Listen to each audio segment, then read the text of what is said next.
రైతు సోదరులందరికీ Mohan agri mall channel నుంచి వెళ్ళి స్వాగతం సుస్వాగతం. మనము తరచుగా చూస్తున్నటువంటి గత 3 సంవత్సరాల నుంచి వెళ్ళి ఉన్నటువంటి ఒక బర్నింగ్ టాపిక్ గురించి ఈరోజు మనం మాట్లాడుకోబోతున్నాం.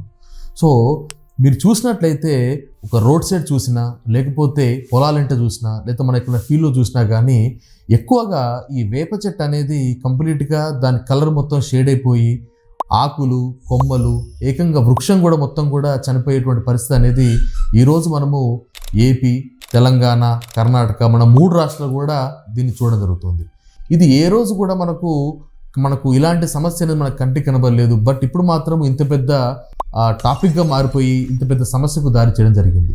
సో దీని గురించి మనకు మాట్లాడడం కోసము మనకు సంపద ఫార్మ్స్ అండ్ కన్సల్టెన్సీ నుంచి వెళ్ళి ముఖ్య అతిథిగా అగ్రోనమిస్ట్ అయినటువంటి రఘురామ్ గారు రావడం జరిగింది. సో రఘురామ్ గారిని ఒకసారి మాట్లాడి అసలు ఈ ప్రాబ్లం ఎందుకు వస్తుంది, ఈ వేప చెట్టు ఎండిపోవడం కానీ, లేకపోతే వేప చెట్టు ఆకులు యొక్క ఈ విధంగా రాలిపోవడము, మొక్క చనిపోవడము, సో ఇలాంటి పరిస్థితి అనేది ఎందుకు వస్తుంది, సో దీన్ని రాకుండా ఎలా అరికట్టుకోవాలి, రావడం వల్ల వచ్చేటువంటి నష్టాల గురించి, దాని గురించి పూర్తి వివరాలని మన సార్ని అడిగి తెలుసుకుందాం. సో వెల్కమ్ రఘురామ్ గారు. నమస్తే అండి. ఓకే.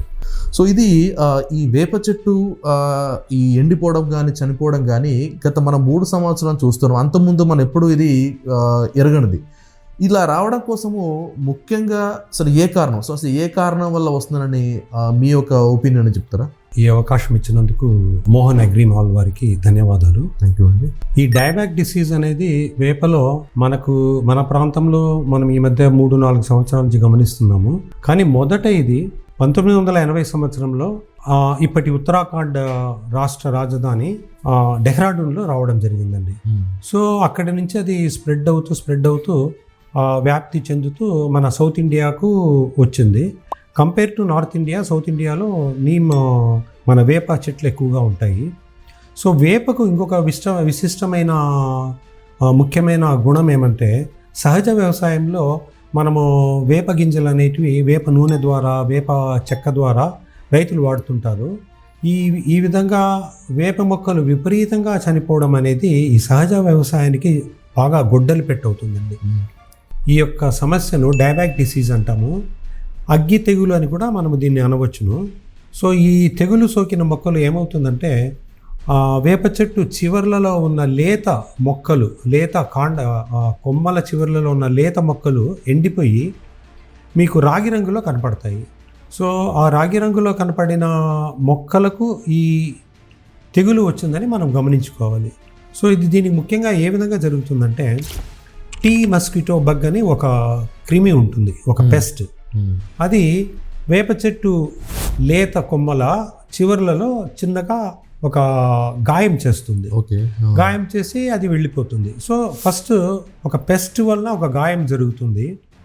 ఆ గాయం దగ్గర నుంచి సన్నగా జిగురు కారడం మొదలవుతుంది. ఆ జిగురులో ఒక ప్యాథోజన్ అనేది ప్రవేశించి అక్కడ మొక్కకు హానికరమైన ఒక ఫోమోప్సిస్ అనే ఒక ప్యాథోజన్ను డెవలప్ చేస్తుంది.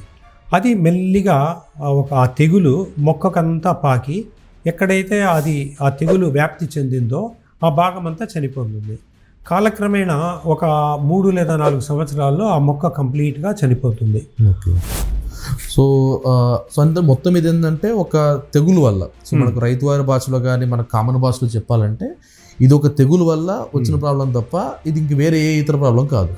కాకపోతే మనకు పల్లెటూళ్ళల్లో సో రైతులు ఏమనుకుంటున్నారంటే, ఇది వాటర్ సరిగా లేకపోవడం వలనో, లేకపోతే సరిగా నేలలో ఎక్కువ డ్రై అవ్వడం వలనో, లేకపోతే ఎక్కువ తేమ వలనో, సో ఇలాంటి చాలా రకాల అపోహలు ఉన్నాయి. సో దీనికి మనకు సో రైతుకు అర్థమయ్యే భాషలో చెప్పాలంటే ఇది కంప్లీట్గా ఒక తెగులు కింద మనం తీసుకోవచ్చు. నష్టమైతే తెగులు కింద, కానీ అది ఒక టీ మస్కిటో బగ్ అనే ఒక కీటకం ద్వారా వస్తుంది. మనము పురుగు అంటాం కదా, పురుగు అనే ద్వారా వస్తుంది. దాని నుంచి ఇది మనకు ఒక ఫంగిసైడ్గా, ఒక ఫంగల్ డిసీజ్గా మారుతుంది. Okay sir. ఇప్పుడు మనము జనరల్గా ఇప్పుడు ఈ డిసీజ్ని దాన్ని అరికట్టాలంటే సో దీనికి మనం ఏమి తీసుకోవాలి జాగ్రత్తలు? ఎందుకంటే జనరల్గా వేప చెట్లు అనే దానికి అసలు జనరల్గా ఏ పురుగు రాదు. ఏ పురుగు రాని చెట్టు ఏమైంది ఉందంటే వేప చెట్టు. ఏ తెగులు రానిటువంటిది ఉందంటే, ఎందుకంటే దాని చేదుదనమే కావచ్చు, లేదా వేరే రీజన్ వల్ల కావచ్చు, అది పెద్దగా పెస్ట్ అని అటాక్ చేయదు. బట్ ఇలాంటి పరిస్థితుల్లో మనం ఎలాంటి జాగ్రత్తలు తీసుకుంటే లేదా వచ్చిన దాన్ని మనం ఎలా అరికట్టవచ్చు? అవును. సో దీనికి మామూలుగా ముందు ఒక క్రిమి సంహారక మందును మనము పిచికారీ చేయాలి చెట్టు పై నుంచి కింది వరకు. ఒకరోజు దానికి తరువాత ఒక ఫంగిసైడ్ చెట్టు పై చివరి నుంచి కింది వరకు అదంతా తడిచేలాగా మనము పిచికారీ చేయాలి. 11 రోజుల తర్వాత సేమ్ అదే మళ్ళీ పిచికారీ చేయాలి. అంటే ఒక పెస్టిసైడ్ ఒక ఫంగిసైడ్ 11 రోజుల వ్యవధిలో మనం చేయాలి. చేస్తే దీన్ని మనం అంటే ఒక చెట్టు కాకుండా ఒక ఉద్యమం మాదిరి తీసుకొని మీ గ్రామంలో ఉన్న చెట్లని రైతులందరూ కలిసి మీ గ్రామంలో ఉన్న చెట్లన్నీ మీరు ఈ విధంగా స్ప్రే చేయగలిగితే 100% ఇది మనం కంట్రోల్ చేయొచ్చు. ఇంకొక డౌట్ సార్, ఇంకొక డౌట్ ఏంటంటే ఇప్పుడు ఈరోజు మనకు బలంగా మంచిగా కనబడుతున్నటువంటి మొక్క ఒక 2 రోజుల తర్వాత చూస్తే అది మొత్తం ఈ డిసీజ్ వల్ల కావచ్చు, పెస్ట్ వల్ల కావచ్చు, మొత్తం మొక్క కూడా మొత్తం డ్యామేజ్ అయిపోతుంది. ఇప్పుడు ఆల్రెడీ ఆరోగ్యంగా ఉన్నటువంటి చెట్టుకి మనం ఏమైనా రసాయనాలను వాడడం ద్వారా మళ్ళీ దానికి ఈ సమస్య రాకుండా చూడగలుగుతామా అడ్వాన్స్లో? సో ఇదే స్ప్రే ఆరోగ్యంగా ఉన్న చెట్టుకు కూడా మీరు చేస్తే ఇది నిరోధకంగా కూడా పనిచేస్తుంది. టీ మస్కిటో బగ్ రాకుండా ఎనీ పెస్టిసైడ్ మీరు అప్లై చేయండి. 11వ రోజుకి ప్యాథోజన్ ఫామ్ అవుతుంది. 11 days తర్వాత ప్యాథోజన్ మళ్ళీ అది డెవలప్ అయ్యి కిందికి స్ప్రెడ్ అయ్యేదానికి మళ్ళీ 11 రోజులు పడుతుంది. అంటే మనం ఏం చేస్తామో ఆ 22వ రోజు చూసేసి అయ్యో ఇది నిన్న బాగుంది ఇది చెడిపోయింది అనుకుంటాము. కానీ మెకానిజం అనేది 22 days క్రితం మొదలైంది. సో మనం ఈ రోజు ప్రివెంటివ్ గా బాగున్న చెట్టుకు బాగలేని చెట్టుకు కామన్ గా మీ గ్రామంలో ఉన్న ప్రతి చెట్టుకు, మీ వీధిలో ఉన్న ప్రతి చెట్టుకు, మీ పట్టణంలో ఉన్న ప్రతి చెట్టుకు బృందాలుగా ఏర్పడి మీరు దీన్ని పిచికారీ చేయగలిగితే మనము ఖచ్చితంగా దీన్ని మనం అరికట్టవచ్చు. ఓకే, చాలా మంది రైతులు మెసేజ్ పెడతా ఉంటారు, చూస్తూ ఉంటాం కదా. ఈ మధ్య ఏంటంటే మనకు మిరపలో కానీ లేకపోతే వేరే క్రాప్ లో కానీ వేప నూనె వాడడం అన్న సహజం. వేప నూనె అనేది న్యాచురల్ ఫార్మింగ్ లో కానీ కెమికల్ ఫార్మింగ్ లో కూడా కాంబినేషన్ లో వాడుతూ ఉంటాం.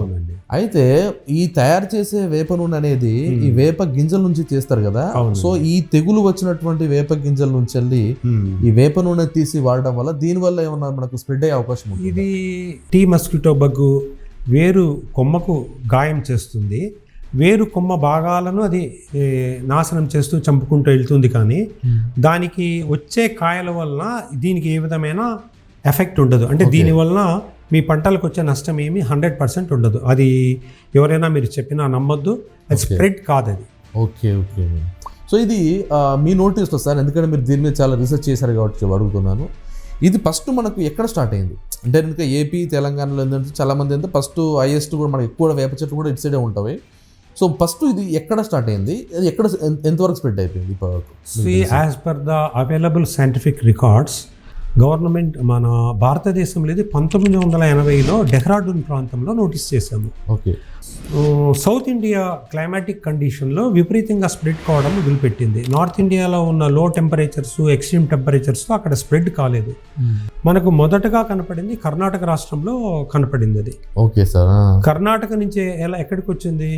ఆంధ్రప్రదేశ్కి వచ్చింది. ఆంధ్రప్రదేశ్లో రాయలసీమకు వచ్చింది. రాయలసీమ నుంచి మెల్లిగా పెరుగుతూ ప్రస్తుతము తెలంగాణలో ఉన్న గద్వాల్కి వచ్చింది. సో గద్వాల్ నుంచి అలా మళ్ళా కిందికి అది వెళ్తూ హైదరాబాద్ నుంచి మళ్ళీ నార్త్ కర్ణాటకలోకి వెళ్ళింది. ఎక్కడ? బీదర్, గుల్బర్గా అంతా. సో అది డెహ్రాడూన్లో మొదలయ్యి కర్ణాటకకు వచ్చి కర్ణాటకలో మైసూర్ ప్రాంతంలో ఎక్కువగా వచ్చింది. సో 2019 ప్రాంతంలో మైసూర్ ఉమెన్ కాలేజ్ వాళ్ళు దీని మీద పరిశోధనలు చేసి ఈ రెమెడీస్ ఇచ్చారు. మనము ఇప్పుడు మీకు చెప్పిన ప్రకారము ఎక్కడైతే రైతులు కానీ ఊళ్ళో ఉన్న వాళ్ళు కానీ చేశారో అక్కడ మంచి ఫలితాలు వచ్చాయి. బాగా ఉన్న చెట్లకు కూడా ఇది పిచికారీ చేయండి. బాగా ఉన్న చెట్లకు చేస్తే అది ఫర్దర్ డెవలప్ కాకుండా, ఫర్దర్ మొక్కలోకి పోకుండా మిగతా చెట్లు కూడా వ్యాప్తి చెందకుండా ఇది కాపాడుతుంది. Okay. So thank you sir. అంటే ఓవరాల్గా మీరు చెప్పేది ఏంటంటే ముందస్తుగా అయితే వచ్చిన తర్వాత కూడా మనం స్ప్రే చేసుకోవడం వల్ల ఏంటంటే ఈ మన వేప చెట్లను మనం రక్షించుకోగలుగుతాం.